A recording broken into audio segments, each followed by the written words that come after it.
ಕರ್ತನಲ್ಲಿ ಪ್ರೀತಿಯುಳ್ಳಂತಹ ದೇವಜನರೇ, ನಿಮ್ಮೆಲ್ಲರನ್ನು ಕೂಡ ಯೇಸುವಿನ ಹೆಸರಲ್ಲಿ ನಾನು ವಂದಿಸ್ತೇನೆ. ಈ ಸಮಯದಲ್ಲಿಯೂ ಕೂಡ ನಾವು ಮತ್ತೊಮ್ಮೆ ಆತ್ಮಿಕ ಬೆಳವಣಿಗೆ ಕುರಿತಾಗಿ ನಾವು ಧ್ಯಾನಿಸ್ಲಿಕ್ಕಿದ್ದೇವೆ. ಕಳೆದ ವಾರದಲ್ಲಿ ನಾವು ಕಲಿತಂಥ ವಿಷಯ ನಿಮಗೆ ಆಶೀರ್ವಾದಕರವಾಗಿತ್ತು ಅಂತ ಹೇಳಿ ನಾನು ನಂಬ್ತೀನಿ, ಮತ್ತು ನಿಮಗೆ ಅರ್ಥಗರ್ಭಿತವಾಗಿತ್ತು ಅಂತ ಹೇಳಿ ನಾನು ನಂಬ್ತೀನಿ. ದಯಮಾಡಿ ನಿಮಗೇನಾದರೂ ಪ್ರಾರ್ಥನೆ ಬೇಕಾಗಿದ್ದಲ್ಲಿ ದಯಮಾಡಿ ನಮ್ಮ ನಂಬರ್ನ ನೀವು ಕಾಂಟ್ಯಾಕ್ಟ್ ಮಾಡ್ಬೋದು, ಯಾವಾಗ ಬೇಕಾದರೂ ಕರೆ ಮಾಡ್ಬೋದು. ಸರಿ, ನಾವು ಈ ದಿನದ ವಿಷಯಕ್ಕೆ ನಾವು ಹೋಗೋದಕ್ಕಿಂತ ಮುಂಚಿತವಾಗಿ ಒಂದು ಸಣ್ಣ ಪ್ರಾರ್ಥನೆ ನಾವು ಮಾಡಿಕೊಳ್ಳೋಣ. ನಮ್ಮನ್ನು ಬಹಳವಾಗಿ ಪ್ರೀತಿಸ್ತಕ್ಕಂಥ ಪ್ರೀತಿಯ ತಂದೆಯಾದ ದೇವರ ಯೇಸುವಿನ ಹೆಸರಲ್ಲಿ ನಿನ್ನ ಮಹಾಕೃಪಾ ಸನ್ನಿಧಿಯಲ್ಲಿ ನಮ್ಮ ಬಂದು ನಮ್ಮನ್ನು ತಗ್ಗಿಸಿಕೊಂಡು ನಿಮ್ಮ ಬಳಿಯಲ್ಲಿ ಸಹಾಯಕ್ಕಾಗಿ ನಾವು ಪ್ರಾರ್ಥಿಸ್ತೇವೆ. ಸ್ವಾಮಿ, ನಮಗೆ ಸಹಾಯ ಮಾಡು ಸ್ವಾಮಿ. ನಮ್ಮ ಗ್ರಹಿಕೆಯನ್ನು ತೆರೆ ಮಾಡಪ್ಪ.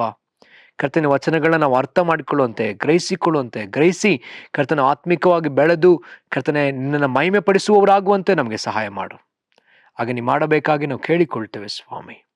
ಕರ್ತನೆ, ನಿನಗೆ ಸ್ತೋತ್ರ. ನಿನ್ನ ಮಗನ ಸಾರೂಪ್ಯವುಳ್ಳವರಾಗಿ ನಾವು ಮಾರ್ಪಡುವುದಕ್ಕೆ ಸಹಾಯ ಮಾಡ್ರಿ. ಎಲ್ಲ ವಿಷಯದಲ್ಲಿ ನಾವು ನಿನ್ನನ್ನು ಕರ್ತನೆ ಸಂತೋಷಪಡಿಸುವವರಾಗಿ, ನಿನ್ನ ಚಿತ್ತವನ್ನೇ ಮಾಡುವವರಾಗಿ ನಮ್ಮನ್ನು ಕರ್ತನೆ ಮಾರ್ಪಡಿಸ್ರಿ. ಕರ್ತನೆ, ನಮ್ಮನ್ನು ಉಜ್ಜೀವಿಸ ಮಾಡ್ರಿ. ಹಾಗೆ ನೀವು ಮಾಡುವುದಕ್ಕಾಗಿ ಸ್ತೋತ್ರ. ಎಲ್ಲ ಮಹಿಮೆ ನಿಮಗೆ ಸಲ್ಲಿಸ್ತೇವೆ. ಯೇಸುವಿನ ಹೆಸರಲ್ಲಿ ಪ್ರಾರ್ಥಿಸ್ತೇವೆ ತಂದೆಯೇ, ಆಮೇನ್. ಆಮೇನ್. ಸರಿ ಪ್ರಿಯರೇ, ಈ ಸಮಯದಲ್ಲಿ ಕೂಡ ನಾವು ನೇರವಾಗಿ ವಿಚಾರವನ್ನು ನಾವು ಕಲಿಯೋದಕ್ಕೆ ಪ್ರಾರಂಭಿಸೋಣ. ಆತ್ಮಿಕ ಬೆಳವಣಿಗೆ. ಕಳೆದ ವಾರದಲ್ಲಿ ನಾವು ಅದರ ಕುರಿತಾದಂತಹ ಪೀಠಿಕೆಯನ್ನು ನಾವು ಕಲ್ತ್ವಿ. ಆತ್ಮಿಕ ಬೆಳವಣಿಗೆ ಯಾಕೆ ಅನ್ನುವಂಥ ವಿಚಾರವನ್ನು ನಾವು ಧ್ಯಾನಿಸಿದ್ವಿ. ಯಾಕೆ ಆತ್ಮಿಕ ಬೆಳವಣಿಗೆ ಬೇಕಂದ್ರೆ, ಆತ್ಮಿಕ ದೇವರಿಟ್ಟಿದ್ದಂಥ ಆ ಆತ್ಮಿಕ ಮಟ್ಟದಿಂದ ಮನುಷ್ಯನು ಬಿದ್ದು ಹೋದ ಕಾರಣ ತಿರುಗಿ ನಾವು ಆ ಸ್ಥಿತಿಗೆ ಬರಬೇಕಾಗಿದೆ. ಅದಕ್ಕಾಗಿ ಆತ್ಮಿಕ ಬೆಳವಣಿಗೆ ಬೇಕು. ಆ ಬೆಳವಣಿಗೆ ನಮಗೆ ಬೇಕಂತ ಹೇಳಿದ್ರೆ ನಮಗೆ ಕೊಡಲ್ಪಟ್ಟ ಈ ವಾಕ್ಯವೇ ನಾವು ಬೆಳೆಯುವಂತೆ ಮಾಡ್ತದೆ. ತಿರುಗಿ ನಾವು ಆ ಮಟ್ಟಕ್ಕೆ ಬರುವಂತೆ ಇದು ನಮಗೆ ಸಹಾಯ ಮಾಡ್ತದೆ. ಇಲ್ಲಿ ಬರೆಯಲ್ಪಟ್ಟಿರ್ತಕ್ಕಂತಹ ಈ ಒಂದು ಧರ್ಮಶಾಸ್ತ್ರ, ಪ್ರವಾದನೆಯ ಗ್ರಂಥಗಳು, ಕೀರ್ತನೆಯ ಭಾಗಗಳು, ಹೊಸ ಒಡಂಬಡಿಕೆಯಲ್ಲಿರ್ತಕ್ಕಂಥ ಸುವಾರ್ತೆ, ಮತ್ತು ಅಲ್ಲಿರ್ತಕ್ಕಂಥ ಪತ್ರಿಕೆಗಳು, ಮತ್ತು ಪ್ರವಾದನೆಯ ಪುಸ್ತಕಗಳು, ಮತ್ತು ಪ್ರಕಟಣೆಯ ಪುಸ್ತಕ, ಇದೆಲ್ಲವೂ ಕೂಡ ನಮ್ಮನ್ನು ಆತ್ಮೀಕವಾಗಿ ಬೆಳೆಯುವಂತೆ, ವೃದ್ಧಿಯಾಗುವಂತೆ ಇದು ನಮಗೆ ಸಹಾಯ ಮಾಡ್ತಕ್ಕಂತಹ ಒಂದು ಒಳ್ಳೆಯ ಆಹಾರವಾಗಿದೆ. ಇದು ನಮ್ಮನ್ನು ಬೆಳೆಸ್ತದೆ. ಹಾಗಿದ್ದರಿಂದ ಇದನ್ನು ನಾವು ಕ್ರಮವಾಗಿ ಓದೋದ್ರ ಮೂಲಕವಾಗಿ, ಧ್ಯಾನಿಸೋದ್ರ ಮೂಲಕವಾಗಿ ನಾವು ಬೆಳಿತೇವೆ. ಸರಿ, ನಮ್ಮನ್ನು ಸರಿಪಡಿಸ್ಕೊಳ್ಳೋದ್ರ ಮೂಲಕ ನಾವು ಬೆಳೀತಾ ಹೋಗ್ತೇವೆ. ಸರಿ, ಈಗ ನಾವು ಈ ಆತ್ಮಿಕ ಬೆಳವಣಿಗೆ ವಿಷಯದಲ್ಲಿರ್ತಕ್ಕಂತಹ ಕೆಲವು ತಪ್ಪಾದ ಗ್ರಹಿಕೆಗಳನ್ನ ನಾವು ನೋಡೋಣ. ಏನು ತಪ್ಪಾದ ಗ್ರಹಿಕೆ? ಕೆಲವರು ಅಂದುಕೊಂಡಿದ್ದಾರೆ, ನನಗೆ ಪ್ರಾರ್ಥನೆ ಮಾಡಕ್ಕೆ ಬಂತು ಅಂತ ಹೇಳಿದ ಕೂಡಲೇ ನಾನು ಆತ್ಮಿಕವಾಗಿ ಬೆಳೆದು ಬಿಟ್ಟಿದ್ದೇನೆ ಎಂಬುದಾಗಿ, ಅಥವಾ ಒಮ್ಮೆ ಬೈಬಲ್ ಓದಿ ಮುಗಿಸಿದ ಕೂಡಲೇ ನಾನು ಬೆಳೆದು ಬಿಟ್ಟಿದ್ದೇನೆ ಎಂಬುದಾಗಿ, ಅಥವಾ ಯಾರಿಗಾದರೂ ಕೆಲವರಿಗೆ ನಾವು ಈ ವಾಕ್ಯ ಬೋಧನೆಗಳನ್ನ ಮಾಡ್ತಾ ಇದ್ದೀವಿ ಅಂತಂದ್ರೆ ನಾವು ಬೆಳೆದು ಬಿಟ್ಟಿದ್ದೇವೆ ಅಂತಾನು, ಅಥವಾ ಕೆಲವು ವಾಕ್ಯಗಳು ನನಗೆ ಬಾಯಿಪಾಠವಾಗಿ ಬರುತ್ತೆ ಅಂತ ಹೇಳಿದ ಕೂಡಲೇ ನಾನು ಆತ್ಮಿಕವಾಗಿ ಬೆಳೆದು ಬಿಟ್ಟಿದ್ದೇನೆ ಎಂಬುದಾಗಿ ಅನೇಕರು ಅಂದುಕೊಳ್ಳುವುದು ಉಂಟು. ಆದರೆ ನಾವು ಸತ್ಯವನ್ನು ನೋಡ್ಬೇಕಂತ ಹೇಳಿದ್ರೆ ನಾವು ಯಾರು ಕೂಡ ಬೆಳೆದು ಬಿಟ್ಟಿಲ್ಲ, ನಾವು ಬೆಳೆಯುತ್ತಾ ಇದ್ದೇವೆ. ಆತ್ಮಿಕವಾಗಿ ಯಾರೂ ಪೂರ್ಣ ಮಟ್ಟಕ್ಕೆ ಬೆಳೆಯಲಿಲ್ಲ, ಯಾರು ಪರಿಪಕ್ವವಾಗಿ ಇಲ್ಲ. ಒಮ್ಮೆ ಯೇಸು ಕ್ರಿಸ್ತನ ಬಳಿಯಲ್ಲಿ ಬಂದಂಥ ಒಬ್ಬ ವ್ಯಕ್ತಿ, ಆತನು ಒಬ್ಬ ಯವನಸ್ಥ ಯೇಸುವನ್ನು ನೋಡಿ ಹೇಳ್ತಾನೆ, ಒಳ್ಳೆಯ ಬೋಧಕನೇ, ಅಥವಾ ಇಂಗ್ಲೀಷಲ್ಲಿ ಪರ್ಫೆಕ್ಟ್ ಟೀಚರ್ ಎಂಬುದಾಗಿ. ಅದಕ್ಕೆ ಯೇಸುಸ್ವಾಮಿ ಹೇಳ್ತಾರೆ, ಯಾರೂ ಪರ್ಫೆಕ್ಟ್ ಅಲ್ಲ, ನಾನು ಕೂಡ ಒಳ್ಳೆಯ ಬೋಧಕನಲ್ಲ, ಒಳ್ಳೆಯವನು ಒಬ್ಬನೇ, ಪರಿಪಕ್ವವಾದವನು ಒಬ್ಬನೇ ಎಂಬುದಾಗಿ.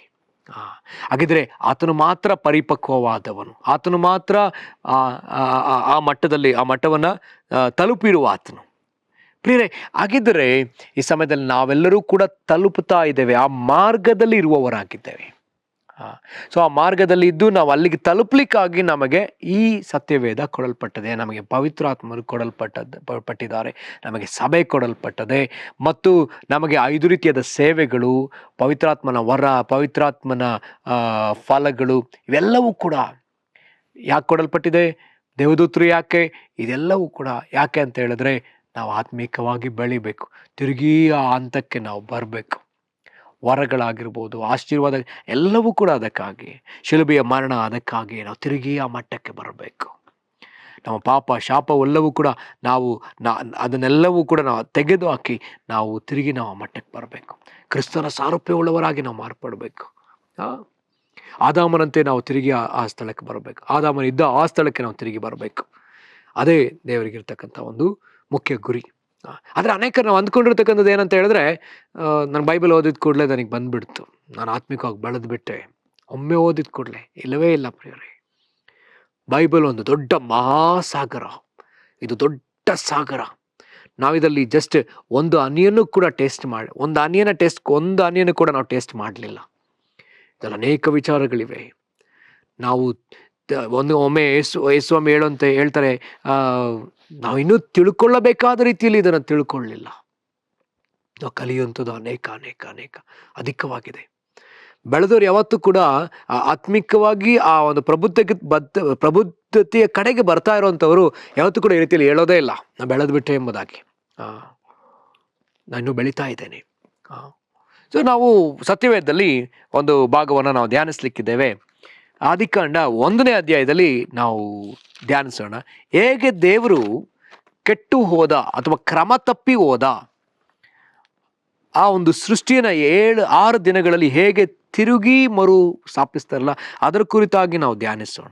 ಇದರಲ್ಲಿಯೂ ಕೂಡ ದೇವರೇನು ಮಾಡ್ತಾರೆ, ಆ ಪರಿಸ್ಥಿತಿಯನ್ನು ಬದಲಾಯಿಸೋದನ್ನು ನಾವು ಕಾಣ್ತೇವೆ. ಇಲ್ಲಿ ಪ್ರತಿ ಭಾಗದಲ್ಲಿಯೂ ಕೂಡ ದೇವರು ಸರಿಪಡಿಸೋದನ್ನು ನಾವು ನೋಡ್ತಾ ಹೋಗ್ತೀವಿ. ಇಲ್ಲಿ ದೇವರು ಸರಿಪಡಿಸ್ತಾ ಇದ್ದಾರೆ ಹೊರತು ಸೃಷ್ಟಿ ಮಾಡ್ತಾ ಇಲ್ಲ. ಇರುವಂಥದ್ದನ್ನೇ ಸರಿಪಡಿಸೋದನ್ನು ನಾವು ಕಾಣ್ತೀವಿ. ಅಲ್ಲ ನೋಡ್ತೀವಿ, ಆದಿಯಲ್ಲಿ ದೇವರು ಆಕಾಶವನ್ನು ಭೂಮಿಯನ್ನು ಉಂಟು ಮಾಡಿದನು. ಭೂಮಿಯು ಕ್ರಮವಿಲ್ಲದೆಯೂ ಬರಿದಾಗಿಯೂ ಇತ್ತು. ಆದಿಸಾಗರದ ಮೇಲೆ ಕತ್ತಲಿತ್ತು. ಕೆಲ ಸಂಗತಿಗಳು ಮೊದಲೇ ಇತ್ತು, ಆದರೆ ಎಲ್ಲ ಕೆಟ್ಟು ಹೋಗಿತ್ತು, ಕ್ರಮ ತಪ್ಪಿ ಹೋಗಿತ್ತು, ಬರಿದಾಗಿ ಹೋಗಿತ್ತು. ಆದರೆ ಈಗ ಅದಕ್ಕೆ ತಿರುಗಿ ಅದನ್ನು ಕ್ರಮಪಡಿಸುವುದನ್ನು ನಾವು ಕಾಣ್ತೇವೆ, ತಿರುಗಿ ಉಂಟು ಮಾಡುವುದನ್ನು ಕಾಣ್ತೇವೆ. ಉಂಟು ಮಾಡುವುದಕ್ಕೂ ಸೃಷ್ಟಿ ಮಾಡೋದಕ್ಕೂ ದೊಡ್ಡ ವ್ಯತ್ಯಾಸವದೆ. ಉಂಟು ಮಾಡುವಾಗ ಯಾವುದಾದ್ರೂ ಒಂದು ವಸ್ತು ಬೇಕೋ ಅದನ್ನು ತೆಗೆದುಕೊಂಡು ಉಂಟು ಮಾಡ್ತೇವೆ. ಆದರೆ ಸೃಷ್ಟಿ ಮಾಡಲಿಕ್ಕೆ ಯಾವ ವಸ್ತುವಿನ ಸಹಾಯವೂ ಇಲ್ಲ, ಹಾಗೆಯೇ ಉಂಟು ಮಾಡಲ್ಪಡ್ತದೆ. ಇಲ್ಲಿ ಆ ಕಾರ್ಯಗಳನ್ನ ನಾವು ನೋಡ್ತೇವೆ. 6 ದಿವಸಗಳಲ್ಲಿ 6 ವಿಚಾರಗಳನ್ನು ದೇವರು ಉಂಟು ಮಾಡೋದನ್ನು, ಸೃಷ್ಟಿ ಮಾಡೋದನ್ನು ನಾವು ಕಾಣ್ತೇವೆ. ಸರಿ, ಈ 6 ಹಂತಗಳಲ್ಲಿಯೂ 6 ರೀತಿಯಾದ ಬೆಳವಣಿಗೆ ಅಂತ ಹೇಳ್ಬೋದು, ಅಥವಾ 6 ರೀತಿಯಾದ ಬದಲಾವಣೆಗಳು ಅಂತಲೂ ಸಹ ಹೇಳ್ಬೋದು. ನಾವು ನೋಡೋದಾದರೆ ಒಬ್ಬ ಮನುಷ್ಯನ ಜೀವನದಲ್ಲಿ ಆತನು ಪ್ರಾರಂಭದಲ್ಲಿ ಶಿಶುವಾಗಿ ಆತ ಇರ್ತಾನೆ. ಆತನು ನಂತರ ಶಿಶು ಆದ ಮೇಲೆ ನಂತರ ಮಕ್ಕಳ ಅವಸ್ಥೆಯನ್ನು ದಾಟಿದ ಕೂಡಲೇ ಹಾಗೆ ನಾವು ನೋಡ್ತೀವಿ. ನೆಕ್ಸ್ಟು ಯವನಾವಸ್ಥೆನ ದಾಟ್ತಾ ಇದ್ದಾಗೆ ಪ್ರಾಯಾವಸ್ಥೆಯನ್ನು ದಾಟ್ತಾ ಇದ್ದಾಗೆ ಹಾಗೆ ತಂದೆಯಾವಸ್ಥೆಯನ್ನು ದಾಟ್ತಾ ಹೋಗ್ತಾ ಹಾಗೆ ವೃದ್ಧಾವಸ್ಥೆ. ಸೊ ಈ ರೀತಿ ಬೇರೆ ಬೇರೆ ಹಂತಗಳನ್ನ ನಾವು ನೋಡ್ತಾ ಹೋಗ್ತೀವಿ. ಏನಂತ ಹೇಳ್ತಾರೆ, ಬೇಬಿಹುಡ್, ಚೈಲ್ಡ್ಹುಡ್, ಎಂಗೇಜ್, ಮತ್ತು ಅಡಲ್ಟ್ಹುಡ್, ಫಾದರ್ಹುಡ್, ವೃದ್ಧಾವಸ್ಥೆ ಅಂತ ಹೇಳ್ಬೋದು. ಸಾಕಿದರೆ ಪ್ರಿಯರೇ, ಇಲ್ಲಿ ನಾವು ಈ ಎಲ್ಲ ಹಂತಗಳನ್ನ ನಾವು ದಾಟಿ ಬರಬೇಕಾಗಿದೆ. ನೇರವಾಗಿ ನಾವು ವೃದ್ಧಾವಸ್ಥೆಗೆ ಹೋಗ್ಲಿಕ್ಕೆ ಆಗೋದಿಲ್ಲ. ಇದೆಲ್ಲವನ್ನು ದಾಟಿ ಬರಬೇಕಾಗಿದೆ. ನಾನು ಆತ್ಮಿಕವಾಗಿ ಬೆಳೆದು ಬಿಟ್ಟಿದ್ದೀನಿ ಅಂತ ಯಾರೂ ಹೇಳಲಿಕ್ಕೆ ಆಗೋದಿಲ್ಲ. ಇದು ಒಂದು ಪ್ರೋಸೆಸ್, ಇದೊಂದು ಹೆಂಗಂತ ಹೇಳೋದು, ಇದೊಂದು ಪ್ರಗತಿ, ಇದೊಂದೊಂದು ಪ್ರಗತಿವಂತ ಹೋಗ್ತದೆ, ನೇರವಾಗಿ ಆಗೋದಿಲ್ಲ. ಬೀಜನ ಬಿತ್ತಿದ ಮೇಲೆ ಅದು 3 ದಿನಗಳ ನಂತರ ಅದು ಸ್ವಲ್ಪ ತೇವ ಆಗಿದ್ರಿಂದ ಅದು ಮೊಳಕೆ ಹೊಡಿತದೆ. ನಂತರ ಅದು ಸಣ್ಣ ಗಿಡವಾಗಿ, ಆಮೇಲೆ ಬೆಳೀತಾ ದೊಡ್ಡ ಗಿಡವಾಗಿ, ಅದಾದ ನಂತರ ಹೋಗ್ತಾ ಅದು ಒಂದು ಹೂವನ್ನು ಬಿಡುತ್ತೆ, ಅದೊಂದು ಹಂತ. ಅದಾದ ನಂತರ ಅದು ಹೂ ಬಿಟ್ಟ ನಂತರ ಅದು ಕಾಯಿ ಆಗ್ತದೆ, ಅದೊಂದು ಹಂತ. ಹಾಗೆ ಅದು ಕಾಯಾಗಿ ನಂತರ ಹಣ್ಣಾಗ್ತದೆ. ಸೊ ಹೀಗೆ ಬೇರೆ ಬೇರೆ ಬೇರೆ ಹಂತಗಳಿವೆ. ಸೊ ಹಾಗಿದ್ರೆ ನಮ್ಮ ಜೀವಿತದಲ್ಲಿ ಕೂಡ ಅನೇಕ ಹಂತಗಳಿದೆ. ನಾವು ನೇರವಾಗಿ ಬೆಳೆದಿದ್ದೀವಿ ಅಂತ ಹೇಳೋದಕ್ಕಾಗೋದಿಲ್ಲ. ಹಾಗಿದ್ರೆ ಈಗ ನಾವು ನಮ್ಮ ಬೆಳವಣಿಗೆ ಕುರಿತಾದಂತಹ ಕೆಲವು ಹಂತಗಳನ್ನ ನಾವು ಧ್ಯಾನಿಸ್ಲಿಕ್ಕಿದ್ದೇವೆ. ಈ ಆದಿಕಾಂಡ 1ನೇ ಅಧ್ಯಾಯದಲ್ಲಿ 6 ಅವಸ್ಥೆಗಳನ್ನ ನಾವು ಧ್ಯಾನ ಮಾಡಲಿಕ್ಕಿದ್ದೇವೆ. ಮೊದಲನೆಯ ಅವಸ್ಥೆನ ನಾವು ನೋಡೋಣ. ಅದರಲ್ಲಿ ಆದಿಕಾಂಡ 1ನೇ ಅಧ್ಯಾಯದ 3ನೇ ವಚನದಲ್ಲಿ ನಾವು ಹೀಗೆ ನೋಡ್ತೀವಿ, ಆಗ ಬೆಳಕಾಗಲಿ ಅನ್ನಲು ಬೆಳಕಾಯಿತು. ದೇವರು ಆ ಬೆಳಕನ್ನು ಒಳ್ಳೆಯದೆಂದು ನೋಡಿದನು. ದೇವರು ಬೆಳಕನ್ನು ಕತ್ತಲನ್ನು ಬೇರೆ ಬೇರೆ ಮಾಡಿ ಬೆಳಕಿಗೆ ಹಗಲೆಂದು ಕತ್ತಲೆಗೆ ಇರುಳೆಂದು ಹೆಸರಿಟ್ಟನು. ಹೀಗೆ ಸಾಯಂಕಾಲವೂ ಪ್ರಾತಃ ಕಾಲವೂ ಆಗಿ ಮೊದಲನೆಯ ದಿನವಾಯಿತು. ಸರಿ, ಇಲ್ಲಿ ಮೊದಲನೇ ದಿನವಾದದರ ಕುರಿತಾಗಿ ನಾವು ನೋಡ್ತೇವೆ. ಈ ಮೊದಲನೇ ದಿನದಲ್ಲಿ ನಾವು ನೋಡುವಂಥ ಒಂದು ವಿಷಯ ಏನಂತ ಹೇಳಿದ್ರೆ, ದೇವರು ಪ್ರಪ್ರಥಮವಾಗಿ ಉಂಟು ಮಾಡಿದ್ದು ಬೆಳಕನ್ನು. ಬೆಳಕನ್ನು ಉಂಟು ಮಾಡ್ತಾರೆ, ಅದಕ್ಕೊಂದು ಹೆಸರನ್ನು ಕೂಡ ಅಲ್ಲಿ ಇಡ್ತಾರೆ. ಅದನ್ನು ಒಳ್ಳೆಯದಂತ ನೋಡ್ತಾರೆ, ನಂತರ ಅದಕ್ಕೊಂದು ಹೆಸರಿಡ್ತಾರೆ. ಬೆಳಕಿಗೆ ಹಗಲೆಂದು, ಕತ್ತಲೆಗೆ ഇരുಳೆಂದು. ಇದನ್ನು ಬೇರೆ ಬೇರೆ ಮಾಡೋದನ್ನು ನಾವು ಕಾಣ್ತೇವೆ. ಅದೇ ರೀತಿಯಲ್ಲಿ ಪ್ರಿಯರೇ, ನಮ್ಮ ಜೀವಿತದಲ್ಲಿಯೂ ಕೂಡ ಮೊದಲನೇದಾಗಿ ಶಿಶು ಅವಸ್ಥೆ ಅಂತ ಹೇಳಿದ್ನಲ್ಲ, ನಾವು ನಮ್ಮ ಜೀವನದಲ್ಲೂ ಶಿಶು ಅವಸ್ಥೆ ಹೇಗಾಯಿತು, ನಾವು ಹೇಗೆ ಶಿಶು ಆದ್ವಿ, ದೇವರಿಗೆ ಮಗುವಾದ್ವಿ ಅಂತ ಹೇಳಿ ನೋಡಿದ್ರೆ, ನಾವು ಆತನನ್ನು ಅಂಗೀಕರಿಸಿದ ದಿವಸ. ಯೇಸುವೆ, ನೀನು ನನ್ನ ಒಡೆಯ, ನೀನು ನನ್ನ ರಕ್ಷಕ, ನೀ ನನಗಾಗಿ ಸತ್ತರೊಳಗಿಂದ ಜೀವಸಹಿತವಾಗಿ ಎಬ್ಬಿಸಲ್ಪಟ್ಟಿದ್ದಿ ಎಂಬುದನ್ನು ಹೃದಯದಿಂದ ನಂಬಿ ಬಾಯಿಂದ ಆತನನ್ನು ಒಡೆಯ ಅಂತೇಳಿ ಕರೆದದ್ರಿಂದ ನಾವು ಆ ದಿವಸ ಆತನಿಗೆ ಮಗುವಾದ್ವಿ. ಈಗ ನಾವು ಅಲ್ಲಿಂದ ಬೆಳೆಯೋದಕ್ಕೆ ಪ್ರಾರಂಭಿಸ್ತಾ ಇದ್ವಿ. ಆಗ ನಮ್ಮ ಆತ್ಮಕ್ಕೆ ಯೆಹೋವನ ಬೆಳಕು ಹತ್ತಿಸಲ್ಪಡ್ತು. ನಮ್ಮ ಆತ್ಮ ಬೆಳಗಿಸುವುದಕ್ಕೆ ಪ್ರಾರಂಭಿಸಲ್ಪಡ್ತು. ಅವತ್ತು ದೇವರು ನಮಗೊಂದು ಹೆಸರನ್ನು ಕೊಟ್ಟನು, ಬೆಳಕಿನ ಮಕ್ಕಳು, ಅಥವಾ ನಮಗೊಂದು ಹೆಸರು ಕೊಡಲ್ಪಡ್ತು, ನಾವಿನ್ನು ಬೆಳಕಿನವರು, ಅಥವಾ ಆತನಿಗೆ ಮಗಳು ಎಂಬ ಹೆಸರು ನಮಗೆ ಸಿಕ್ಕಿತು. ಇದನ್ನು ಯೋಹಾನ ಬರೆದ ಸುವಾರ್ತೆಯಲ್ಲಿ 1ನೇ ಅಧ್ಯಾಯ 12ನೇ ವಚನದಲ್ಲಿ ನಾವು ನೋಡ್ತೇವೆ. ಯಾವನಾದರೂ ಯೇಸು ಕ್ರಿಸ್ತನನ್ನು ಅಂಗೀಕರಿಸುವುದಾದರೆ ಆತನಿಗೆ ದೇವರ ಮಗನಾಗುವ ಅಧಿಕಾರ ಕೊಡಲ್ಪಡುವುದು. ಸೊ ಹಾಗಿದ್ರೆ ಈಗ ನಾವು ಆತನಿಗೆ ಮಕ್ಕಳಾಗುವ ಅಧಿಕಾರ ನಮಗೆ ಸಿಕ್ಕದೆ. ನಾವು ಈಗ ದೇವರ ಮಕ್ಕಳು ಅನ್ನುವಂಥ ಹೆಸರು ನಮಗೆ ಸಿಕ್ಕದೆ. ನಾವು ಲೋಕದಿಂದ ಬೇರ್ಪಡಿಸಲ್ಪಟ್ಟವರಾಗಿ ನಮಗೆ ಒಂದು ಹೆಸರು. ನಾವು ಬೇರ್ಪಡಿಸಲ್ಪಟ್ಟವರು ಲೋಕದಿಂದ. ನಮಗೆ ಉಪ್ಪು ಅಂತ ದೇವರು ಹೆಸರು ಕೊಟ್ಟರು. ಹಾಗಿದ್ರೆ ಉಪ್ಪನ್ನು ನೋಡುವುದಾದ್ರೆ, ಉಪ್ಪು ಸಮುದ್ರದಲ್ಲಿರ್ತಕ್ಕಂಥ ನೀರಿನಲ್ಲಿ ಸಿಕ್ಕತಕ್ಕಂಥ ಒಂದು ಸಂಗತಿಯಾಗಿದೆ. ಆ ಸಮುದ್ರದ ನೀರಿನ ಒಂದು ಭಾಗದಲ್ಲಿ ಅದನ್ನು ತೆಗೆದು ಕೆಲವು ಕಟ್ಟೆಗಳನ್ನ ಕಟ್ಟಿ ಅದರಲ್ಲಿ ಆ ನೀರನ್ನ ನಿಲ್ಲಿಸಿ ಆ ನೀರನ್ನ ಬಟ್ಟಿ ಮಾಡಿ, ಅಂದರೆ ಸೂರ್ಯನ ಶಾಖಕ್ಕೆ ಅದು ಒಣಗುವಂತೆ ಬಿಟ್ಟು, ಅದು ಅನೇಕ ದಿವಸ ಆ ಸೂರ್ಯನ ಶಾಖದಲ್ಲಿ ಆ ನೀರು ಸಂಪೂರ್ಣವಾಗಿ ಅದರಲ್ಲಿರ್ತಕ್ಕ ತೇವಾಂಶ ಎಲ್ಲ ಹೋಗಿ ಉಪ್ಪಾಗಿ ಪರಿಣಮಿಸ್ತದೆ. ಅದನ್ನು ತೆಗೆದು ಏನು ಮಾಡ್ತಾರೆ, ಶೇಖರಣೆ ಮಾಡ್ತಾರೆ. ಅದನ್ನು ನಾವು ನೋಡ್ತೇವೆ. ಹಾಗೆಯೇ ಈ ಲೋಕವೆಂಬ ದೊಡ್ಡ ಸಮುದ್ರದಲ್ಲಿ ಪರ್ಟಿಕ್ಯುಲರ್ ಆಗಿ ನಮ್ಮನ್ನು ಸಪರೇಟ್ ಮಾಡಿ, ನಮ್ಮನ್ನು ಆತನ ಕೆಳಗೆ, ಅಂದರೆ ಆ ಸೂರ್ಯನ ಕೆಳಗೆ ಹೇಗೆ ಉಪ್ಪು ಇಡಲ್ಪಡ್ತೋ ಹಾಗೆ ಆತನ ಮಹಿಮೆ ಕೆಳಗೆ ನಮ್ಮನ್ನು ಇಟ್ಟು, ನಾವು ಆತನ ಶಾಖದಿಂದ ಬಂದಂತಹ ಆತನ ಶಾಖದಿಂದ ನಾವು ಮಾರ್ಪಾಟು ಹೊಂದ್ವಿ. ನೀರಾಗಿದ್ದು ಈಗ ಉಪ್ಪಾಗಿದೆ. ಈಗ ಅದಕ್ಕೆ ರುಚಿ ಇದೆ, ಅದಕ್ಕೊಂದು ಆಕಾರ ಇದೆ, ಅದಕ್ಕೊಂದು ರುಚಿ ಇದೆ, ಮತ್ತು ಅದಕ್ಕೆ ಒಂದೇನಿದೆ ಅಂತ ಹೇಳಿದ್ರೆ ಅಲ್ಲಿ ಅದಕ್ಕೊಂದು ಬಣ್ಣ ಸಹ ಇದೆ. ಸೊ ಹಾಗೆ ಪ್ರಿಯರೇ, ಇಲ್ಲಿ ನಾವು ನೋಡುವಂಥ ಒಂದು ವಿಷಯ ಏನಂತ ಹೇಳಿದ್ರೆ, ನಮಗೆ ರುಚಿ ಉಂಟು, ನಮಗೆ ಬಣ್ಣ ಉಂಟು, ನಮಗೆ ಆಕಾರವೂ ಕೂಡ ಉಂಟು. ಸೊ ಹಾಗಿದ್ರೆ ಪ್ರಿಯರೇ, ಈಗ ನಮ್ಮನ್ನ ದೇವರು ಪ್ರತ್ಯೇಕಿಸಿ ಏನು ಕೊಟ್ಟಿದ್ದಾರೆ ಅಂದರೆ, ಆತನ ಮಹಿಮೆಯಿಂದ ನಮ್ಮನ್ನು ತುಂಬಿಸಿ ನಮಗೆ ರುಚಿ ಕೊಟ್ಟಿದ್ದಾರೆ, ಆಕಾರ ಕೊಟ್ಟಿದ್ದಾರೆ. ಇಲ್ಲಿ ಹಾಗಿದ್ರೆ ನೋಡ್ರಿ, ಎಷ್ಟು ವಿಷಯಗಳಿದೆ. ಇದು ಆತ್ಮಿಕವಾದ ಬೆಳವಣಿಗೆ ಮೊದಲನೇ ಅಂತ. ನಾವು ಬೆಳಕಾಗಿದ್ದೇವೆ. ಆತನ ಜೀವ ನಮ್ಮಲ್ಲಿ ಅದೇ, ಆತನ ಬೆಳಕು ನಮ್ಮಲ್ಲಿ ಅದೇ, ಆತನ ಬೆಳಕು ನಮಗೆ ಹತ್ತಿಸಲ್ಪಟ್ಟದೆ. ಇದನ್ನೇ ನಾವು ನೋಡ್ತೀವಿ. ಯೇಸು ಕ್ರಿಸ್ತನ ಈ ಲೋಕಕ್ಕೆ ಬಂದದ್ದು ಏನಕ್ಕಾಗಿ ಅಂತಂದ್ರೆ, ಈ ಲೋಕದಲ್ಲಿ ಬೆಳಕಿರಲಿಲ್ಲ, ಬೆಳಕನ್ನು ಕೊಡುವುದಕ್ಕಾಗಿಯೇ ಬಂದರು. ಯೋಹಾನ ಬರೆದ ಸುವಾರ್ತೆ 8ನೇ ವಚನದಲ್ಲಿ ನಾವು ನೋಡ್ತೀವಿ, ಈ ಲೋಕಕ್ಕೆ ನಾನು ಬೆಳಕಾಗಿದ್ದೇನೆ ಅಂತ ಯೇಸು ಹೇಳ್ತಾರೆ. ಅದೇ ಯೇಸು ಸ್ವಾಮಿ ಮತ್ತಾಯ ಬರೆದ ಸುವಾರ್ತೆ 5ನೇ ಅಧ್ಯಾಯದಲ್ಲಿ ಅವರು 16-17 ವಚನಗಳಲ್ಲಿ 15-16-17ರಲ್ಲಿ ನಾವು ನೋಡ್ತೇವೆ, ಆತನು ಹೇಳ್ತಾನೆ, ನೀವು ಈ ಲೋಕಕ್ಕೆ ಬೆಳಕಾಗಿದ್ದೀರಿ ಎಂಬುದಾಗಿ. ಸೊ ಹಾಗಿದ್ರೆ ನಮಗೆ ಬೆಳಕು ಅನ್ನುವಂಥ ಹೆಸರು ಸಿಕ್ತು. ನಾವು ಬೆಳಕಿನವರು. ಕೊಲಸ್ಸೆಯವರಿಗೆ ಬರೆದ ಪತ್ರಿಕೆಯಲ್ಲಿ 1ನೇ ಅಧ್ಯಾಯ 13ನೇ ವಚನ ಹೀಗೆ ಹೇಳ್ತದೆ, ನಾವು ಅಂಧಕಾರದ ದೊರೆತನದಲ್ಲಿದ್ದವರು. ಕೊಲಸ್ಸೆಯವರಿಗೆ ಬರೆದ ಪತ್ರಿಕೆ 1ನೇ ಅಧ್ಯಾಯ 13ನೇ ವಚನ. ದೇವರು ನಮ್ಮನ್ನು ಅಂಧಕಾರದ ದೊರೆತನದಿಂದ ಬಿಡಿಸಿ ತನ್ನ ಪ್ರಿಯ ಕುಮಾರನ ರಾಜ್ಯದೊಳಗೆ ಸೇರಿಸಿದನು. ಅಂಧಕಾರ ದೊರೆತನದಿಂದ ಬಿಡಿಸಿ ಪ್ರಿಯ ಕುಮಾರನ ರಾಜ್ಯದೊಳಗೆ ಸೇರಿಸಿದನು. ಈಗ ನಾವು ಅಂಧಕಾರದ ದೊರೆತನದವರಲ್ಲ, ನಾವು ಕತ್ತಲೆಯವರಲ್ಲ, ಬದಲಾಗಿ ಬೆಳಕಿನವರು. ಅಲ್ಲಿ ಹೇಗೆ ಬೆಳಕನ್ನೂ ಕತ್ತಲೆಯನ್ನು ದೇವರು ಬೇರ್ಪಡಿಸಿದ್ದಾನೋ ಹಾಗೆಯೇ ನಮ್ಮನ್ನೂ ಸಹ ದೇವರು ಬೇರ್ಪಡಿಸಿದ್ದಾನೆ. ಈಗ ನಾವು ಆತ್ಮಿಕವಾಗಿ ಹುಟ್ಟಿದ್ದೇವೆ. ಇದನ್ನೇ ಯೇಸು ಸ್ವಾಮಿ ನಿಕೋದೇಮನಿಗೆ ಹೇಳುವಂಥದ್ದು. ನಿಕೋದೇಮನಿಗೆ ಹೇಳ್ತಾರೆ, ಯಾವನಾದರೂ ತಿರುಗಿ ಹುಟ್ಟದೆ ಹೋದರೆ ಆತನ ಪರಲೋಕ ರಾಜ್ಯವನ್ನು ಕಾಣಲಾರನು. ನಾವು ಯೇಸುವನ್ನು ನಂಬುವಾಗ, ನಾವು ಆತನನ್ನು ಸ್ವೀಕರಿಸಿಕೊಳ್ಳುವಾಗ ನಾವು ತಿರುಗಿ ಹುಟ್ಟುವವರಾಗಿದ್ದೇವೆ. ಆತನನ್ನು ನಂಬುವಾಗ ಅಲ್ಲಿ ಯೇಸುಸ್ವಾಮಿ ಅದೇ ಅಧ್ಯಾಯದಲ್ಲಿ, ಯೋಹಾನ ಬರೆದ ಸುವಾರ್ತೆ 3ನೇ ಅಧ್ಯಾಯದಲ್ಲಿ ನಿಕೋದೇಮನಿಗೆ ಸುವಾರ್ತೆಯನ್ನ ಯೇಸುಸ್ವಾಮಿ ಹೇಳುವಾಗ ಅಲ್ಲಿ ಹೇಳ್ತಾರೆ, ದೇವರು ಲೋಕದ ಮೇಲೆ ಎಷ್ಟೋ ಪ್ರೀತಿಯನ್ನಿಟ್ಟು ತನ್ನ ಒಬ್ಬನೇ ಮಗನನ್ನು ಕೊಟ್ಟನು, ಆತನ ನಂಬುವ ಒಬ್ಬನಾದರೂ ನಾಶವಾಗದೆ ಎಲ್ಲರೂ ನಿತ್ಯ ಜೀವವನ್ನು ಹೊಂದಬೇಕೆಂದು ಆತನನ್ನು ಕೊಟ್ಟನು. ಆತನ ನಂಬುವವನಿಗೆ ನಿತ್ಯ ಜೀವ, ಆತನನ್ನು ನಂಬದೆ ಹೋದವನಿಗೆ ಅಲ್ಲೇ ತೀರ್ಪು, ನಿತ್ಯ ಶಿಕ್ಷೆ. ಹಾಗಿದ್ರೆ ನಂಬುವವನಿಗೆ ನಿತ್ಯ ಜೀವ, ನಂಬುವವನಿಗೆ ಆ ಬೆಳಕು, ನಂಬುವವನು ಹೊಸದಾಗಿ ಹುಟ್ಟುವವನಾಗಿದ್ದಾನೆ.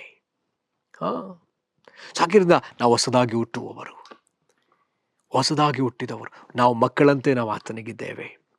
ಇದು ಮೊದಲನೇ ಹಂತವಾಗಿದೆ ಪ್ರಿಯರೇ. ಮತ್ತು ದೇವರು ನಮ್ಮನ್ನು ಬೇರ್ಪಡಿಸಿದ್ದಾನೆ. ನಾವು ಈ ಲೋಕದಿಂದ ಬೇರ್ಪಟ್ಟಿದ್ದೇವೋ. ಹೌದು, ನಾವು ಯೇಸುವಿನ ನಂಬ್ತಾ ಇದ್ದೇವೆ, ಯೇಸುವನ್ನು ನಂಬಿದ್ದೇವೆ, ಚರ್ಚಿಗೆ ಬರ್ತಾ ಇದ್ದೇವೆ. ಇವತ್ತು ಚರ್ಚ್ ಒಳಗಡೆ ಇರುವಂಥವ್ರು, ಸಭೆ ಒಳಗಡೆ ಇರುವಂಥವ್ರು ಎಲ್ಲರೂ ಕೂಡ ದೇವರ ಮಕ್ಕಳಾಗಿದ್ದಾರಾ, ರಕ್ಷಿಸಲ್ಪಟ್ಟಿದ್ದಾರಾ ಅಂತ ಕೇಳಿದ್ರೆ ಒಂದು ದೊಡ್ಡ ಪ್ರಶ್ನೆ ಆಗಿದೆ. ಯಾಕೆಂತ ಹೇಳಿದ್ರೆ ಅವರು ಯೇಸು ನಂಬಿದ್ದಾರೆ, ಆದರೆ ರಕ್ಷಿಸಲ್ಪಡಲಿಲ್ಲ. ಕಾರಣ ಅವರು ಆ ಕತ್ತಲೆಯಿಂದ ಬೇರ್ಪಡಲಿಲ್ಲ. ದೇವ್ರು ಬೇರ್ಪಡಿಸ್ಲಿಕ್ಕೆ ಪ್ರಯತ್ನಿಸಿದ್ರು, ದೇವ್ರು ಹೇಳಿದ್ರು ಕೂಡ, ಅವ್ರ ಒಳಗಡೆ ಆ ಅರಿವನ್ನು ಕೊಡ್ತಿದ್ರು ಕೂಡ ಅವರು ಬೇರ್ಪಡದ ಪರಿಸ್ಥಿತಿಯಲ್ಲಿ ಇರೋದನ್ನು ನಾವು ಕಾಣ್ತೇವೆ. ಮತ್ತೆ ಇನ್ನೂ ಕೆಲವರು ಚರ್ಚ್ ಒಳಗಡೆ ಇದ್ರೂ ಕೂಡ ಯೇಸುವನ್ನ ನಂಬದೇ ಇರುವ ಪರಿಸ್ಥಿತಿಯಲ್ಲಿ ಇರುವುದನ್ನು ನಾವು ಕಾಣ್ತೇವೆ. ಆಗಿರೋದ್ರಿಂದಲೇ ಈ ಶಿಶು ಅವಸ್ಥೆಗೂ ಕೂಡ ಬರದೇ ಇರುವಂಥವ್ರು ಇನ್ನೂ ಅನೇಕರಿದ್ದಾರೆ. ಆಗಿರೋದ್ರಿಂದ ಪ್ರಿಯರೇ, ನಾವು ಆತ್ಮಿಕ ಬೆಳವಣಿಗೆಯಲ್ಲಿ ನೋಡುವಂಥ ಮೊದಲನೆಯ ಆ ಒಂದು ಹಂತ ಯಾವುದಂತ ಹೇಳಿದ್ರೆ ಶಿಶು ಅವಸ್ಥೆ. ನಾವು ಶಿಶು ಅವಸ್ಥೆಯನ್ನು ದಾಟಿ ಬರುವವರಾಗಿದ್ದೇವೆ. ಮೊದಲನೇದಾಗಿ ಶಿಶು ಅವಸ್ಥೆ. ನಾವು ಯೇಸುವನ್ನು ಸ್ವೀಕರಿಸುವಾಗ ಶಿಶು ಅವಸ್ಥೆಗೆ ಬರ್ತಾ ಇದ್ದೇವೆ. ನಾವಿನ್ನೂ ಯೇಸುವನ್ನು ನಂಬ್ತಾ ಇಲ್ವೋ, ಆತನನ್ನೇ ಒಡೆಯನನ್ನಾಗಿ ನಾವು ಸ್ವೀಕರಿಸಲಿಲ್ವೋ, ಇನ್ನೂ ಲೋಕದಿಂದ ಬೇರ್ಪಡದ ಜೀವನವನ್ನು ಜೀವಿಸ್ತಾ ಇದ್ದೀವೋ, ಬೇರ್ಪಟ್ಟಿದ್ರೂ ಕೂಡ ಆತನ ಮಹಿಮೆ ಕೆಳಗೆ ನಮ್ಮನ್ನು ತಗ್ಗಿಸಿಕೊಂಡು ನಾವು ಮಾರ್ಪಡದೇ ಇದ್ದೇವೋ, ಇನ್ನು ಮಾರ್ಪಟ್ಟಿದ್ರೂ ಕೂಡ ರುಚಿ ಕೊಡದೇ ಇದ್ದೇವೋ, ಆತನು ಬಯಸುವ ರೀತಿಯಾಗಿ ನಾವು ಜೀವಿಸದೇ ಇದ್ದೇವೋ. ಉಪ್ಪು ಯಾವಾಗಲೂ ರುಚಿ ಕೊಡುತ್ತೆ. ಅದನ್ನೇ ಸ್ವಾಮಿ ಹೇಳಿದ್ರು, ನೀವು ಈ ಲೋಕಕ್ಕೆ, ನೀವು ಈ ಭೂಮಿಗೆ ಉಪ್ಪಾಗಿದ್ದೀರಿ, ಈ ಲೋಕಕ್ಕೆ ನೀವು ಬೆಳಕಾಗಿದ್ದೀರಿ. ಉಪ್ಪು ಯಾವಾಗಲೂ ಏನು ಮಾಡ್ತದೆ ಅಂತ ಹೇಳಿದ್ರೆ ಅದು ರುಚಿ ಕೊಡ್ತದೆ. ಅದನ್ನು ರುಚಿ ಕೊಡದೇ ಇದ್ರೆ ಆ ಉಪ್ಪನ್ನ ತೆಗೆದು ಬೀದಿಲಿ ಇಲ್ಲಿ ತಿಪ್ಪೆಗೆ ಎಸಿತಾರೆ ಎಂಬುದಾಗಿ ಬರೆಯಲ್ಪಟ್ಟದೆ. ಸೊ ಹಾಗಿದ್ರೆ ನಾವು ಹುಟ್ಟಿದವರಾದರೆ ನಾವು ರುಚಿ ಉಳ್ಳವರಾಗಿರ್ತೇವೆ. ನಾವು ರಕ್ಷಿಸಲ್ಪಟ್ಟವರಾದರೆ ನಾವು ರುಚಿ ಉಳ್ಳವರಾಗಿರ್ತೇವೆ. ಕಾರಣ ನಾವು ಆತನ ಮಹಿಮೆ ಕೆಳಗೆ ನಾವು ತಗ್ಗಿಸಿಕೊಳ್ಳೋರಾಗಿರ್ತೇವೆ. ಆತನ ಪ್ರಸನ್ನತೆಯನ್ನು ಬಯಸುವವರಾಗಿ ನಾವು ಮಾರ್ಪಡ್ತೇವೆ. ಆತನಿಂದ ನಾವು ಶಕ್ತಿಯನ್ನು ಹೊಂದಿಕೊಳ್ಳುವವರಾಗಿ ನಾವಿರ್ತೇವೆ. ಆತನ ಆ ಮಹಿಮೆ ನಮ್ಮ ಜೀವಿತವನ್ನು ಮಾರ್ಪಡಿಸ್ತದೆ. ನಾವು ಪಾಪ ಮಾಡುವಾಗ ಆ ಪಾಪದ ಅರಿವು ನಮಗೆ ಗೊತ್ತಾಗ್ತದೆ. ಇದೇ ಮರುಹುಟ್ಟಿನ ಒಂದು ರಹಸ್ಯ. ನಾವು ತಿರುಗಿ ಹುಟ್ಟಿರುವುದಾದ್ರೆ ನಾವು ಪಾಪ ಮಾಡುವುದು ನಮಗೆ ಗೊತ್ತಾಗ್ತದೆ. ನಾನು ಪಾಪ ಮಾಡ್ತಿದ್ದೀನಿ ಅನ್ನುವಂಥ ಅರಿವು ನಮಗೆ ಗೊತ್ತಾಗ್ತದೆ. ನಮ್ಮೊಳಗಡೆ ಇರ್ತಕ್ಕಂಥ ಪವಿತ್ರಾತ್ಮ ನಮಗೆ ಸಾಕ್ಷಿಯನ್ನು ನುಡಿತಾರೆ. ನೀನು ಪಾಪಿ ಅಂತ ಸಾಕ್ಷಿಯನ್ನು ನುಡಿತಾರೆ. ಯಾಕಂತ ಹೇಳಿದ್ರೆ ಯೋಹಾನ ಬರೆದ ಸುವಾರ್ತೆ 16ನೇ ಅಧ್ಯಾಯದಲ್ಲಿ 8ನೇ ವಚನದಲ್ಲಿ ನಾವು ನೋಡ್ತೇವೆ. ಅಲ್ಲಿ ಬರೆಯಲ್ಪಟ್ಟಿದೆ, ಪವಿತ್ರಾತ್ಮನು ಪಾಪ, ನೀತಿ, ನ್ಯಾಯ ತೀರ್ವಿಕ ಕುರಿತಾದ ಅರಿವನ್ನ ಲೋಕಕ್ಕೆ ಆತನು ಕೊಡುವ ಆತನಾಗಿದ್ದಾನೆ. ಆತ ನಮ್ಮೊಳಗಡೆ ಮಾತಾಡುವುದಕ್ಕೆ ಪ್ರಾರಂಭಿಸ್ತಾನೆ. ಇದು ಪಾಪ, ಇದು ಸರಿ ಇಲ್ಲ, ಇದೀಗ ನೀನು ಮಾಡ್ತಾ ಇದ್ದೀ ಎಂಬುದಾಗಿ. ಹಾಗಿದ್ರೆ ನಾವು ಈ ಮೊದಲನೇ ಹಂತವನ್ನಾದರೂ ನಾವು ರೀಚ್ ಮಾಡಿದ್ದೇವೋ, ನಾವು ಇಲ್ಲಿಗೆ ತಲುಪಿದ್ದೇವೋ ಎಂಬುದನ್ನು ಪರೀಕ್ಷಿಸಿಕೊಳ್ಳುವುದು ತುಂಬ ಮುಖ್ಯವಾಗಿದೆ. ಮತ್ತೆ ಮತ್ತೊಬ್ಬರ ವಿಷಯದಲ್ಲಿ ನಾವು ವಿವೇಚಿಸಲಿಕ್ಕೂ ಕೂಡ ಇದು ನಮಗೆ ಸಹಾಯಕವಾಗಿದೆ. ಇವರು ಯಾವ ಹಂತದಲ್ಲಿದ್ದಾರೆ, ಇವರಿಗೆ ಯಾವ ರೀತಿಯಾದ ಪೋಷಣೆ ಅವಶ್ಯಕತೆ ಇದೆ. ಸೊ ಇದನ್ನು ನಾವು ಇಲ್ಲಿ ಅರ್ಥ ಮಾಡ್ಕೊಳ್ಬಹುದು. ಪ್ರತಿ ವ್ಯಕ್ತಿಯೂ ಕೂಡ ಈ ಹಂತ ನಾವು ದಾಟಿ ಬರಲೇಬೇಕು. ನೇರವಾಗಿ ಒಬ್ಬ ಮನುಷ್ಯನಾಗಿ ಆಗಲಿಕ್ಕೆ ಸಾಧ್ಯ ಇಲ್ಲ. ಎಂತ ದಾಟಿ ಬರಲೇಬೇಕು. ಮೊದಲು ಕತ್ತಲೆಯಿಂದ ಅದು ಬೇರ್ಪಡಿಸಲೇಬೇಕು. ಆಗಿರೋದ್ರಿಂದಲೇ ಈ ದಿವಸ ಸಭೆಯ ಒಳಗಡೆ ಕತ್ತಲೆ ಕಾಣಿಸ್ತಾ ಇದೆ. ಬೆಳಕಿರಬೇಕಾದ ಜಾಗದಲ್ಲಿ ಕತ್ತಲೆ. ಕಾರಣ ಅದಿನ್ನೂ ಬೇರ್ಪಡಿಸಲಿಲ್ವಲ್ಲ, ಬೇರೆ ಬೇರೆ ಆಗಲಿಲ್ವಲ್ಲ. ಹಾಗಾದ್ರಿಂದ ಪ್ರಿಯರೇ, ನಾವು ಆತ್ಮಿಕವಾಗಿ ಬೆಳೆದ್ಬಿಟ್ಟಿದ್ದೀನಿ ಅಂತ ಹೇಳಿ ಯಾರು ಹೇಳಕ್ಕಾಗೋದಿಲ್ಲ. ಅನೇಕ ಹಂತಗಳದೆ. ಹಾದ್ರಿಂದ ನಾವು ಆ ಹಂತ ತಲುಪದೇ ಇರುವುದಾದ್ರೆ ನಾವು ಈ ಸಮಯದಲ್ಲಿ ಏನ್ ಮಾಡ್ಬೇಕಂತ ಹೇಳಿದ್ರೆ, ನಾವು ಪ್ರಾರ್ಥಿಸಲೇಬೇಕು. ನಾವು ಬೇಗ ನಮ್ಮನ್ನು ತಗ್ಗಿಸ್ಕೊಳ್ಳೇಬೇಕು. ನಾವು ಸರಿಪಡಿಸ್ಕೊಳ್ಳೇಬೇಕು. ನಾವು ತಿದ್ದುಕೊಳ್ಳೇಬೇಕು. ಇಲ್ಲಿ ಅದು ನಾವು ರುಚಿ ಕೊಡ್ತಾ ಇಲ್ವೋ, ನಾವು ಸರಿಪಡಿಸ್ಕೋಬೇಕಾಗಿದೆ. ಅದಕ್ಕಾಗಿ ನಾವು ಪ್ರಾರ್ಥಿಸಬೇಕಾಗಿದೆ. ಸೊ ಈ ಆತ್ಮಿಕ ಬೆಳವಣಿಗೆಯಲ್ಲಿ ಇನ್ನೂ ಇರ್ತಕ್ಕಂಥ ಇನ್ನೂ 5 ಹಂತಗಳಿದ್ದಾವೆ. ಮಕ್ಕಳಾವಸ್ಥೆ, ಯವನಾವಸ್ಥೆ, ತಂದೆಯ ಅವಸ್ಥೆ, ಮತ್ತೆ ವೃದ್ಧಾವಸ್ಥೆ, ಓಲ್ಡ್ ಏಜ್. ಸೊ ಈ ರೀತಿಲಿ ಬೇರೆ ಬೇರೆ ಹಂತಗಳನ್ನೂ ಕೂಡ ನಾವು ನೋಡ್ಲಿಕ್ಕಿದ್ದೇವೆ. ಬರುವ ದಿನಗಳಲ್ಲಿ ನಾವು ಇದನ್ನು ನೋಡೋಣ. ಆಗಿರೋದ್ರಿಂದ ನಾವು ಪ್ರಾರ್ಥನಾ ಪೂರ್ವಕವಾಗಿ ಇದನ್ನು ನಾವು ನೋಡೋದಕ್ಕೆ ಪ್ರಾರಂಭಿಸೋಣ. ದಯವಿಟ್ಟು ಸತ್ಯವೇದನ ನಾವು ಹೆಚ್ಚಾಗಿ ನಾವು ಓದೋಣ. ಇದರಿಂದ ನಮ್ಮ ಆತ್ಮಿಕ ಜೀವನ ಬೆಳೀತಾ ಹೋಗುತ್ತೆ. ಮಗುವಾಗಿರುವಾಗ ಈಗ ನೆಕ್ಸ್ಟ್ ನಾವೇನಾಗಬೇಕಂತ ಹೇಳಿದ್ರೆ ನಮ್ಮ ಆತ್ಮವನ್ನು ಬೆಳೆಸಲಿಕ್ಕೆ ತಕ್ಕ ಆಹಾರ. ಮಗು ಹುಟ್ಟಿದ ಕೂಡಲೇ ಏನು ಮಾಡ್ತಾರೆ ಅಂತ ಹೇಳಿದ್ರೆ ತಾಯಿ ಹಾಲನ್ನ ಕೊಡ್ತಾರೆ. ಹಾಗೆ ಬೈಬಲ್ ಕೂಡ ಒಂದು ರೀತಿಯಾಗಿ ನಮಗೆ ಅದು ಪಾರಮಾರ್ಥಿಕವಾದ ಹಾಲು. 1 ಪೇತ್ರ 2ನೇ ಅಧ್ಯಾಯದ 1ನೇ ವಚನ ಹೇಳೋ ಪ್ರಕಾರ ಇದು ಒಂದು ಹಾಲು, ನಮ್ಮ ಆತ್ಮವನ್ನು ಬೆಳೆಸುವ ಹಾಲು, ನಮ್ಮನ್ನು ಪೋಷಿಸುವ ಒಂದು ಒಳ್ಳೆ ಹಾಲು. ಇದನ್ನೇ ಪೌಲನೂ ಕೂಡ ಹೇಳ್ತಾನೆ. 1ನೇ ಕೊರಿಂಥ 3ನೇ ಅಧ್ಯಾಯದಲ್ಲಿ ಕೊರಿಂಥದವರಿಗೆ ಆತ ಹೇಳ್ತಾನೆ, ನೀವಿನ್ನೂ ಹಸುಗೂಸುಗಳಂತಿದ್ದೀರಿ, ಅದಕ್ಕೆ ನಾನು ನಿಮಗೆ ಹಾಲನ್ನು ಕುಡಿಸಿದೆನು. ನೀವಿನ್ನೂ ಅನ್ನ ತಿನ್ನತಕ್ಕವರಲ್ಲ, ಅನ್ನ ತಿನ್ನುವ ಶಕ್ತಿ ನಿಮ್ಮಲ್ಲಿ ಇನ್ನೂ ಇಲ್ಲ. ನಿಮ್ಮ ಪ್ರಪಂಚಿಕರಿಗೆ ಹೇಳುವಂತೆ ನಾನು ಹೇಳಬೇಕಾಗಿ ಬಂತು. ಸೊ ಹಾಗಿದ್ರೆ ಮಕ್ಕಳಿಗೆ ತಕ್ಕಂಥ ಆಹಾರ ಬೈಬಲ್ನಲ್ಲದೆ, ಬೆಳೆದವರಿಗೆ ತಕ್ಕಂಥ ಆಹಾರ ಬೈಬಲ್ನಲ್ಲದೆ, ವೃದ್ಧರಿಗೆ ತಕ್ಕಂಥ ಆಹಾರ ಬೈಬಲ್ನಲ್ಲದೆ. ಹಾಗಿದ್ರೆ ನಾವು ನಮ್ಮನ್ನು ಬೆಳೆಸಿಕೊಳ್ಬೇಕಲ್ಲ. ಅದಕ್ಕಾಗಿ ಸತ್ಯವೇದವನ್ನು ಕ್ರಮವಾಗಿ ಓದಬೇಕು. ನಾವು ತಿರುಗಿ ಬಯಸಬೇಕು. ಯಾವ ರೀತಿ 1 ಪೇತ್ರ 2ನೇ ಅಧ್ಯಾಯದ 1ನೇ ವಚನದಲ್ಲಿ ಹೇಳುವಂತೆ, ಹಸು ಮಕ್ಕಳಂತೆ ಪಾರಮಾರ್ಥಿಕವಾದ ಶುದ್ಧ ಹಾಲನ್ನು ಬಯಸಿರಿ, ಅದರಿಂದ ಬೆಳೆಯುತ್ತಾ ರಕ್ಷಣೆಯನ್ನು ಹೊಂದುವಿರಿ. ಮತ್ತೆ ಮುಂದೆ ವಾಕ್ಯ ಹೇಳ್ತದೆ, ಕರ್ತನು ದಯಾಳುವೆಂದು ನೀವು ಅನುಭವದಿಂದ ತಿಳ್ಕೊಂಡಿದ್ದೀರಲ್ಲವೋ. ಸೊ ಹಾಗಿದ್ರೆ ನಾವು ದೇವರ ಜೊತೆಯಲ್ಲಿ ನಾವು ಈ ಅನುಭವದಲ್ಲಿ ಬೆಳಿಬೇಕಂತ ಹೇಳಿದ್ರೆ, ರಕ್ಷಣೆಯಲ್ಲಿ ನಾವು ಬೆಳಿಬೇಕಂತ ಹೇಳಿದ್ರೆ ನಮಗೆ ಈ ಪಾರಮಾರ್ಥಿಕವಾದ ಹಾಲು ಅವಶ್ಯಕವಾಗಿದೆ. ಇದು ಓದಿದ ಕೂಡಲೇ ಎಲ್ಲ ಅರ್ಥ ಆಗೋದಿಲ್ಲ, ಆದರೆ ಕೆಲವು ಭಾಗ ನಮಗೆ ಅರ್ಥ ಆಗ್ತದೆ. ಹೇಗೆ ಮಗು ತನ್ನ ತಾಯಿಯ ಎದೆ ಹಾಲಿಗಾಗಿ ತಿರುಗಿ ಬಯಸ್ತದೋ. ಒಂದು ತಾಯಿ ಹತ್ರ ಕೇಳಿದೆ ನಾನು, ನಿಮ್ಮ ಮಗು ಎಷ್ಟು ಬಾರಿ ಹಾಲು ಕುಡಿಯುತ್ತದೆ? ಆ ತಾಯಿ ಹೇಳಿದ್ರು, ಲೆಕ್ಕನೇ ಇಲ್ಲ. ಈಗ ಹಾಲು ಕುಡಿಯುತ್ತೆ, ಇನ್ನು ಅರ್ಧ ಗಂಟೆಗೋ ಅಥವಾ 1 ಅವರಿಗೋ ಮತ್ತೆ ಅದು ಮೂತ್ರ ವಿಸರ್ಜನೆ ಮಾಡುತ್ತೆ, ಮಾಡಿದ್ಕೊಳ್ಳಿ ತಿರುಗಿ ಮತ್ತೆ ಹಾಲನ್ನ ಬಯಸುತ್ತೆ. ಲೆಕ್ಕನೇ ಇಲ್ಲ. ಎಷ್ಟೊತ್ತು ರಾತ್ರಿಗೆ ಬೇಕಾದರೂ ಮಗು ಅಳ್ಬೋದು, ಎಷ್ಟೊತ್ತಿಗೆ ಬೇಕಾದ್ರೆ ಎಲ್ಲಿ ಬೇಕಾದ್ರೂ ಅಳ್ಬೋದು.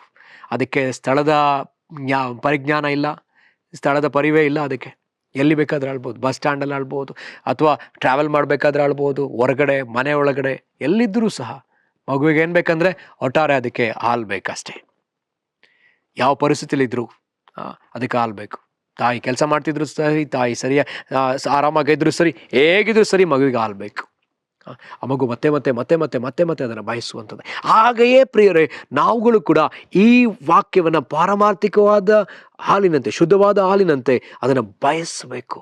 ಮಗುವಿನಂತೆ ನಾವು ತಿರುಗಿ ನಾವು ಅದನ್ನು ಸೇವಿಸುವಾಗ, ನಾವು ಈ ದಿನಗಳಲ್ಲಿ ಆಗಾಗ ಮೊಬೈಲ್ನ ನಾವು ಮುಟ್ತೀವಲ್ಲ, ಆಗಾಗ ಮೊಬೈಲ್ನ ನೋಡ್ತೀವಲ್ಲ, ಯಾರು ಮೆಸೇಜ್ ಮಾಡಿದ್ದಾರೆ, ಯಾರು ವಾಟ್ಸಪ್ನಲ್ಲಿ ಮೆಸೇಜ್ ಮಾಡಿದ್ದಾರೆ, ಏನು ವಿಷಯ ಬಂದಿದೆ, ಏನು ತಿರುಗಿ ನಾವು ಸ್ಕ್ರೋಲ್ ಮಾಡ್ತಾ ಹೋಗ್ತೀವಲ್ಲ. ಹಾಗೆ ನಾವು ಬೈಬಲ್ನ ಅಷ್ಟೇ ಸರಿ ಮುಟ್ಟಿದ್ರೆ ನಾವು ಆತ್ಮಿಕವಾಗಿ ಬೆಳಿಬಹುದಲ್ಲ. ತಿರುಗಿ ಬೈಬಲ್ನ ನೋಡೋದಾದ್ರೆ ನಾವು ಬೆಳಿಬೋದಲ್ಲ. ತಿರುಗಿ ಸತ್ಯವೇದ ತಿರುಗಿಸೋದಾದ್ರೆ ನಾವು ಬೆಳಿಬೋದಲ್ಲ. ಮಗುವಿನಂತೆ ಬಯಸಬೇಕಲ್ಲ. ಸೊ ನಾವು ಈ ಥರ ಬಯಸೋದಾದ್ರೆ ಖಂಡಿತವಾಗಿ ನಾವು ಬೆಳಿತೇವೆ. ಯೇಸು ಕ್ರಿಸ್ತನು ಕೂಡ ಇದೇ ರೀತಿಯಲ್ಲಿ ಮಾಡಿದ್ರಿಂದಲೇ ಆತ ಬೆಳೆದನು. ಲೂಕನು ಬರೆದ ಸುವಾರ್ತೆಯಲ್ಲಿ ನಾವು ನೋಡ್ತೇವೆ, ಆತನು ಆತ್ಮದಲ್ಲಿ ಬೆಳೆದವನಾಗಿ, ಅಲ್ಲಿ ನಮ್ಗೆ ತುಂಬ ಸುಂದರವಾಗಿ ಬರೆಯಲ್ಪಟ್ಟಿದೆ. ಲೂಕನು ಬರೆದ ಸುವಾರ್ತೆ 2ನೇ ಅಧ್ಯಾಯದ 52ನೇ ವಚನ, ಯೇಸು ಜ್ಞಾನದಲ್ಲಿಯೂ ದೇಹಬಲದಲ್ಲಿಯೂ ವೃದ್ಧಿಯಾಗುತ್ತಾ ಬಂದನು.